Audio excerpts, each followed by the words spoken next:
Привет из Дубая. С вами передача «ГолубьМира», где разбираем крутые навыки. Спрашиваем на английском, отвечаем на русском. Подтягивайте язык или смотрите перевод в тайм-кодах. Let's talk about fraud prevention and let's start with the definition. The more customers have your business, the more fraud you will have. For example, have a grocery chain all over the country, and some people will take some greens, some pancakes, some berries, and for one shop it's almost nothing, like several kilos per week. But in amount of the country, it would be summarized in a huge bulk. If, for example, you're a bank, if you're a telecom operator, you will deal with millions or maybe much more customers which will have loans which they don't want to repay for some reasons, or some people will steal SIM cards or even phone or maybe AirPods, and you will be obliged to find these people to make law prosecutment and so on.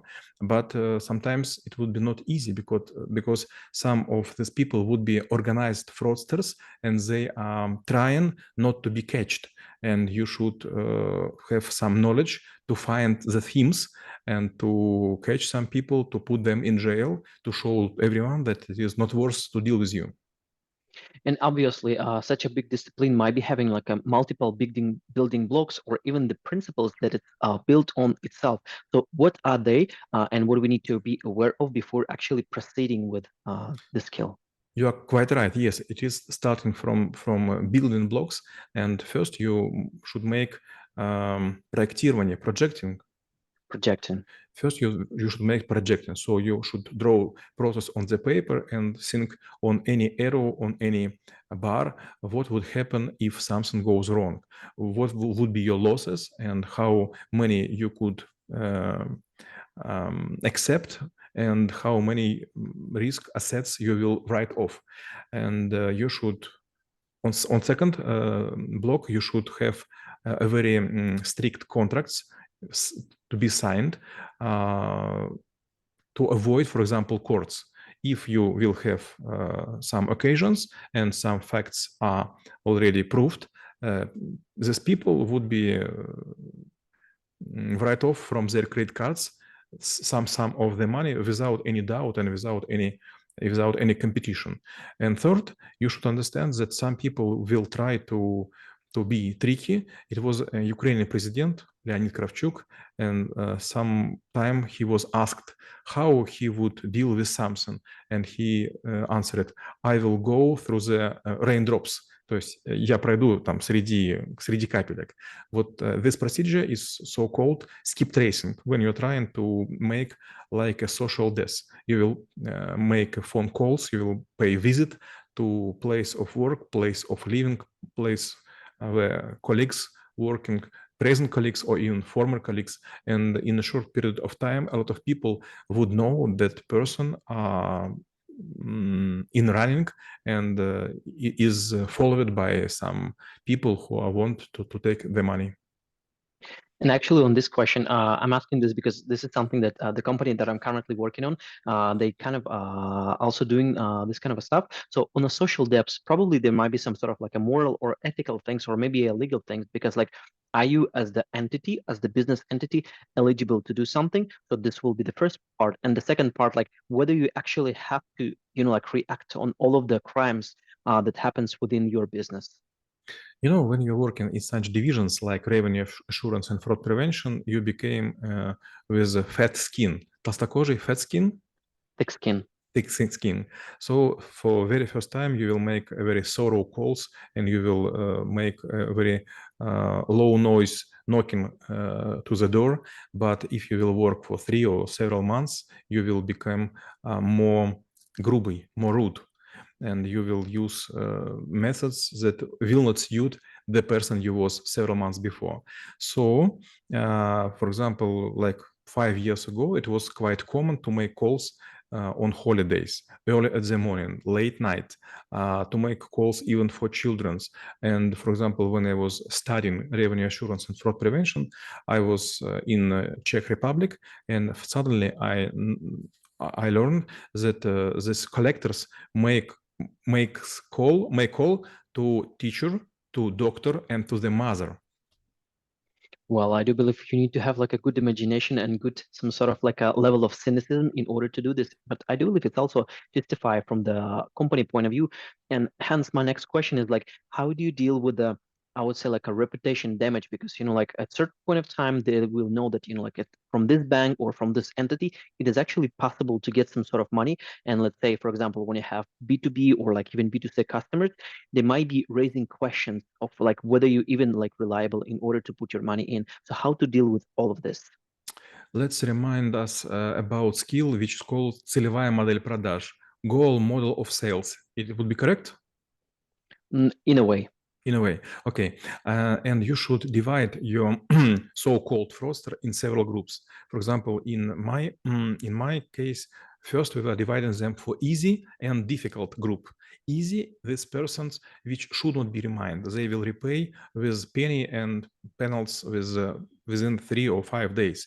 Maybe they have lack of the money. Maybe they have some задержка with salary. Delay with the salary.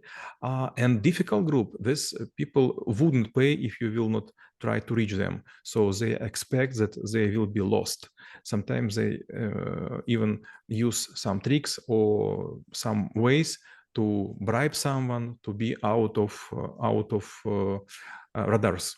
But in any case, sometimes you should divide these people in more large amount of groups, and I will need your help on third stage of the collection.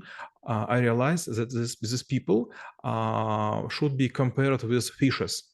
First type of fish is so-called forel, trout. Trout.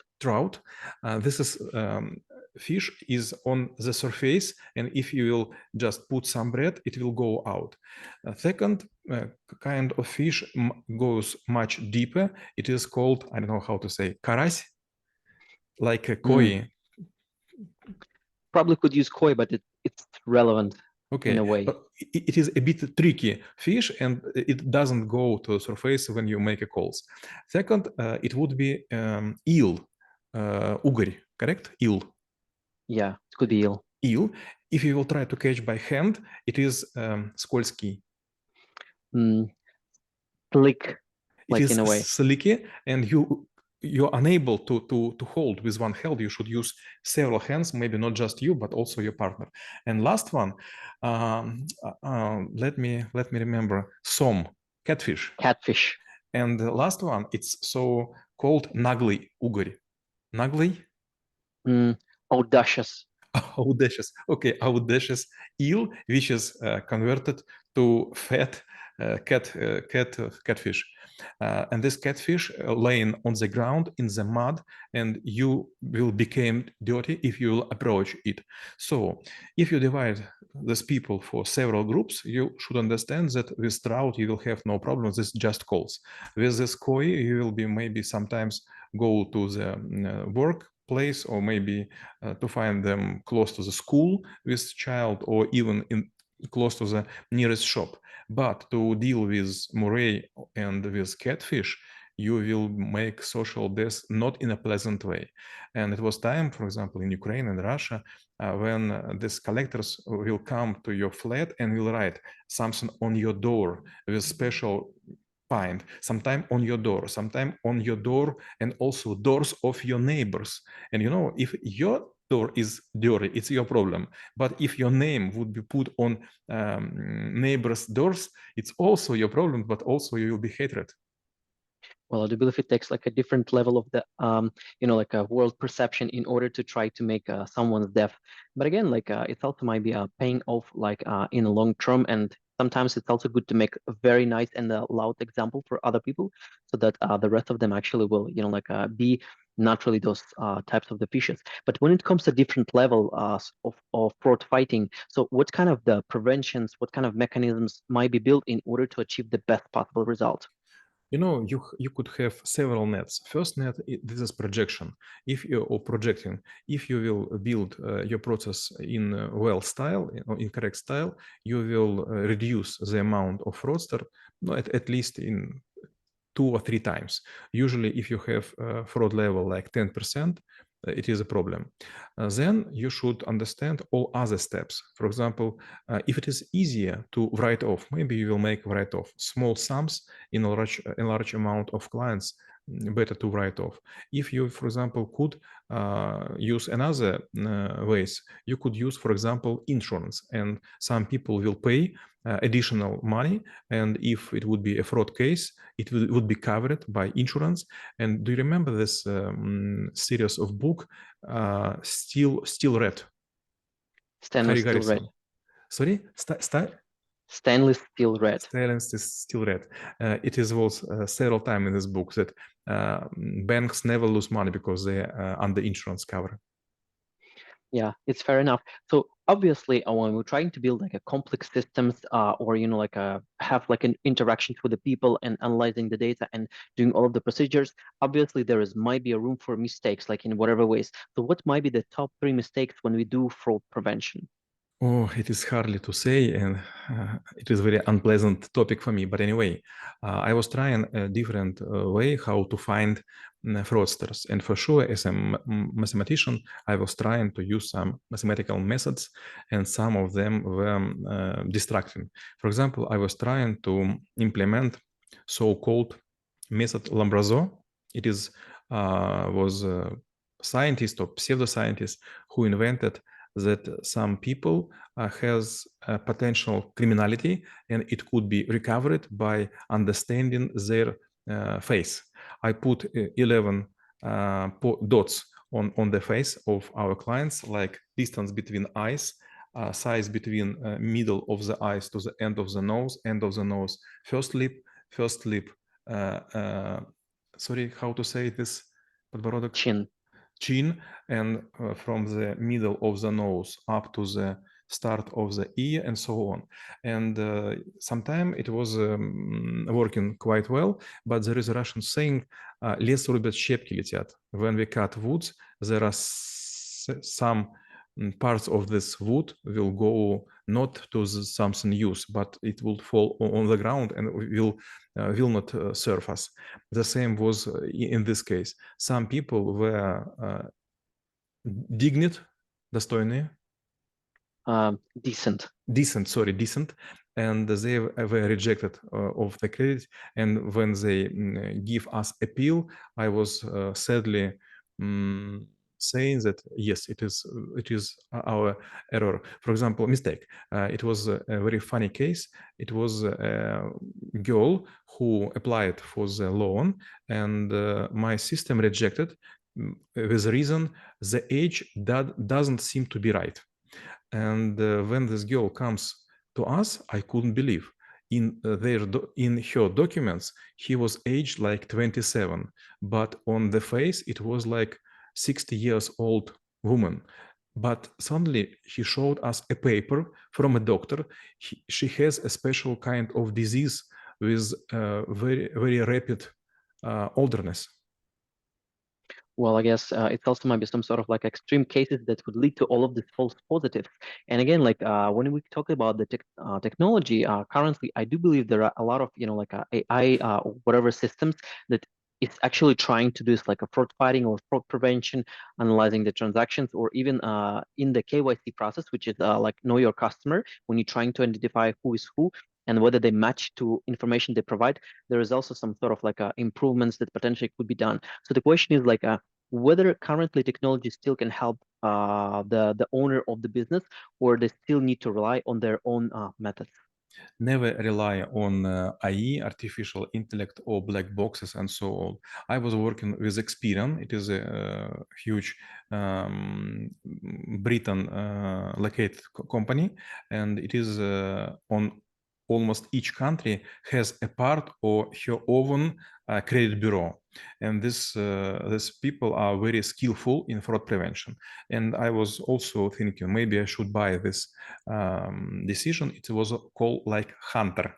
But suddenly I realized that I could make it by myself. If you will use or rely on artificial intellect, it would be like a black box and you will do not understand the rules, how it operate.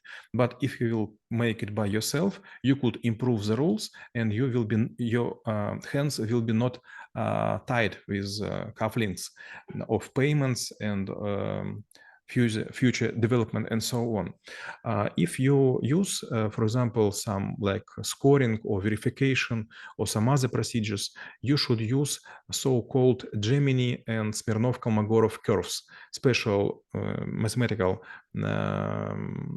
apparatus to understand how many errors will happen in your process. And the last question will be how knowing about fraud prevention could help to make this world a better place. You know, it was not funny situation for me. I was obliged to make credit process in a very fast way, and I was asked by my main stakeholder to be bank number one in Ukraine. It was not easy because at the same time, Polish bank PKO was already issued like 700,000 credits. So I was unaware how to make this.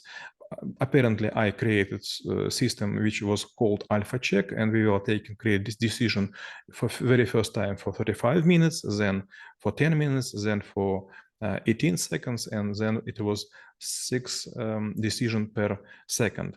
But after a short period of time, I understand that I forgot to build a contact center. So we have no ability to make calls. So in a very fast mode, I was creating first contact center, then I was creating some other infrastructure, and it was a very hard lesson for me.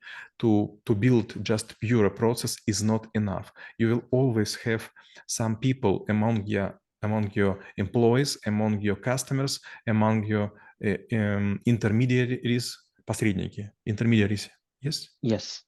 Or which will try to steal something, information, money, or something else. Всегда найдутся люди, которые захотят незаметно отщипнуть свой маленький кусочек сыра. А мы рассмотрели навык борьба с мошенничеством и чем он полезен именно вам. Всем мира.